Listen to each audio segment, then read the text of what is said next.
श्री कृष्ण की दिव्य बाल लीलाएं भाग 4। नाम यमलार्जुन वृक्ष उद्धार लीला।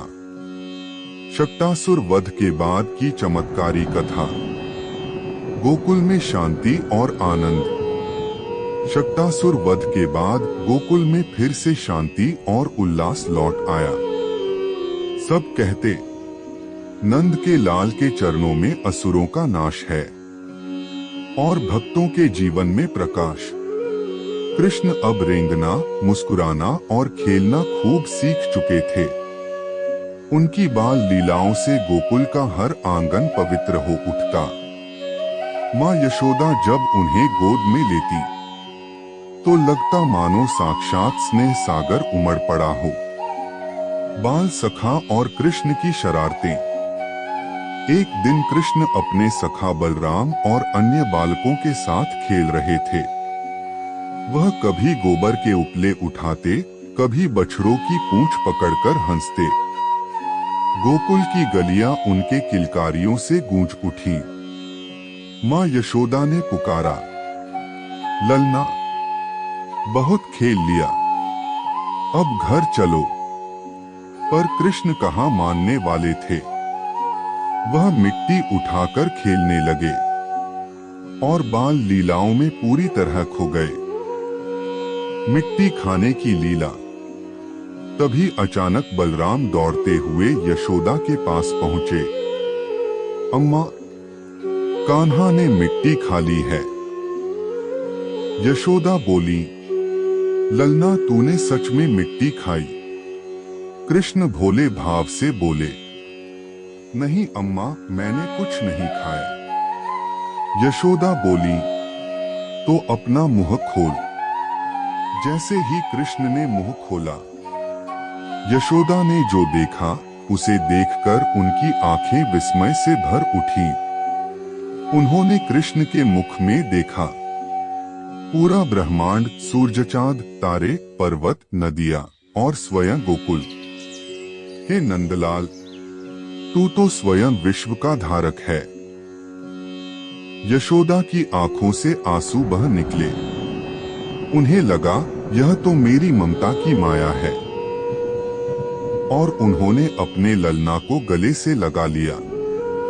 यमलार्जुन वृक्ष की कथा। गोकुल के पास नलकोवर और मणिग्रीव नामक दो देवता थे, जो धन के देव कुबेर के पुत्र थे। वे अभिमान और मद में डूबकर तपस्या का अपमान कर बैठे। ऋषि नारद ने उन्हें शाप दिया, तुम दोनों वृक्ष बनो और तब तक वहीं रहो जब तक स्वयं श्री कृष्ण तुम्हें मुक्त न करें। कृष्ण का उद्धार कार्य। एक दिन माँ यशोदा ने कान्हा को एक ओखली, पीसने वाली लकड़ी से बांध दिया, क्योंकि वह बहुत शरारतें कर रहे थे। माखन चुराना, घड़ा फोड़ना, सब कुछ। कृष्ण मुस्कुराए, अम्मा, तुम मुझे बांध सकती हो, चलो देखते हैं। वह ओखली को खींचते हुए बाहर ले गए। उसी रास्ते में दो विशाल वृक्ष खड़े थे। वे ही नलकोवर और मणिग्रीव थे। कृष्ण ने ओखली समेत उन वृक्षों के बीच से निकलने की कोशिश की। ओखली फंस गई। कृष्ण ने जोर से खींचा और दोनों वृक्ष धड़ा से गिर पड़े। दैविक स्वरूप का दर्शन। तुरंत ही उन वृक्षों से दो दिव्य पुरुष प्रकट हुए। आकाशीय रूप, तेजोमय देह, हाथ जोड़े खड़े हुए बोले, प्रभु, हम कुबेर के पुत्र हैं। हमारे अभिमान ने हमें अंधा बना दिया था। आपके चरणों से हमें मोक्ष मिला। हमें अपने शरण में स्वीकार करें। कृष्ण मुस्कुराए, अब तुम स्वर्ग लौटो, अहंकार त्यागो और भक्ति मार्ग अपनाओ। उन दोनों ने श्री कृष्ण को प्रणाम किया और दिव्य ज्योति में विलीन हो गए। कथा का संदेश। एक अहंकार का अंत निश्चित है, चाहे देवता ही क्यों न हो। दो, भक्ति से ही मुक्ति संभव है, जो भगवान में समर्पित होता है वही मुक्त होता है। 3 मां बालक का प्रेम ही सृष्टि की सबसे पवित्र शक्ति है। 4 ईश्वर के बाल रूप में भी संपूर्ण ब्रह्मांड की सत्ता विद्यमान रहती है।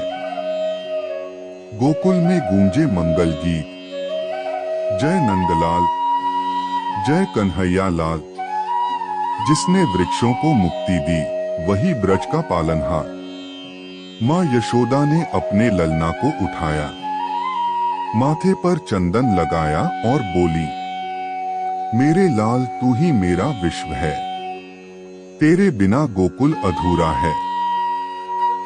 संध्या उतर आई और गोकुल फिर प्रेम और भक्ति से भर उठा। कथा समाप्त।